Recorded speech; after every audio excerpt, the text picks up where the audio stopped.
চলে এলাম বর্ধমান ইউনিভার্সিটি আদরের স্নেহের ছাত্রছাত্রীদের কাছে। তোমাদেরও 19 তারিখেই পরীক্ষা, পাশেদেরও একই টাইম একই ডেটে পরীক্ষা। তো একই দিনে কখনোই পাস আর অনার্সের এক্সামটা হয়নি। এবারে হওয়ার ফলে এতটা প্রেসার আমার মধ্যে চলে এসেছে, আমি বোঝাতে পারবো না। কারণ তোমাদের এবং পাশের একই ডেটে পরীক্ষা, প্লাস এখন মাধ্যমিকের ব্যাচের আমার পরীক্ষা চলছে। ভাবো যে আমাকে কোন দিকটা মেনটেন করব নিজেই বুঝে উঠতে পারছি না। তাদের দিকটা তো দেখতেই হচ্ছে, কারণ এই চরম মুহূর্তে এসে ওদেরকে এটা বলতে পারি না যে চলো হয়ে গেছে। এই মুহূর্তে এসে স্টুডেন্টসরা কিছু ভুল করে, তাই তাদেরকেও ছাড়তে পারছি না। আর তোমাদের 19 তারিখে পরীক্ষা, আর পাশেদের 19 তারিখ থেকেই পরীক্ষা শুরু। তাহলে আমি একটা মানুষ একা কোন দিকে যাব? এরপরও আমি যেহেতু দায়িত্ব নিয়েছি, আমি কখনোই ইউটিউবে এসে বলে দিইনি যে আমি প্রত্যেকটা অনার্স সাবজেক্টের সাজেশন দেবো, কারণ আমি জানতাম আমার যা প্রেশার, ফালতু এই কথা বলে লাভ নেই।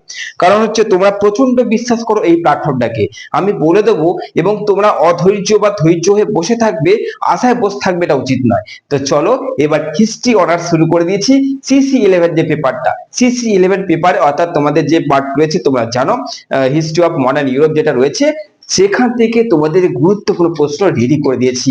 এই প্রশ্নগুলো তোমাদের এতটা ইম্পর্টেন্ট, এতটা ভিভিআই, তোমরা স্টার মার্ক দিয়ে রাখবে কোশ্চেন্স গুলো, যেগুলো বলে দিচ্ছি, এবং মিলিয়ে দেখে নাও যে এই কোশ্চেন্স গুলো তোমাদের আছে কিনা, এই কোশ্চেন্স গুলো তোমরা রেডি করেছো কিনা।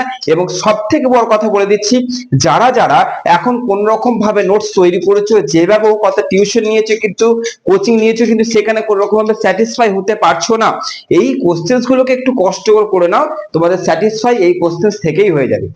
দেখা গেল টিউশন নিয়েছো, কোচিং নিচ্ছ, কিন্তু কোথাও একটা ভয় লাগছে যে আমার হিস্ট্রিতে কি হতে পারে, যদি খারাপ হয়, যদি ভালো করে না পারি।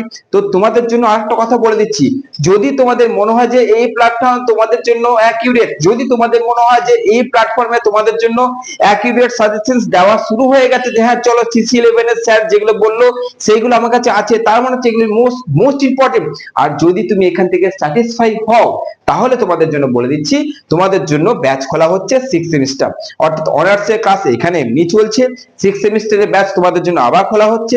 6 সেমিস্টার থেকে অ্যাডমিশন নিতে চাইলে যে নাম্বার দেখতে পাচ্ছ, সেই নাম্বারটা যোগাযোগ করে নিও। ওকে, চলো বেশি কথা বলবো না, তোমাদের পরীক্ষা কবে শেষ হচ্ছে তোমরা জানো, পরীক্ষা চলাকালীন বা পরীক্ষা শেষ হওয়া মাত্রই এই নাম্বারটায় কল করবে। 6 সেমিস্টার পরীক্ষা তোমাদের চরম হবে, দুর্দান্ত হবে, আর পড়াশোনা তো বলতেই হবে না। চলো CC11 history of modern Europe থেকে গুটি কয়েক ইম্পর্টেন্ট প্রশ্ন দেখে নাও।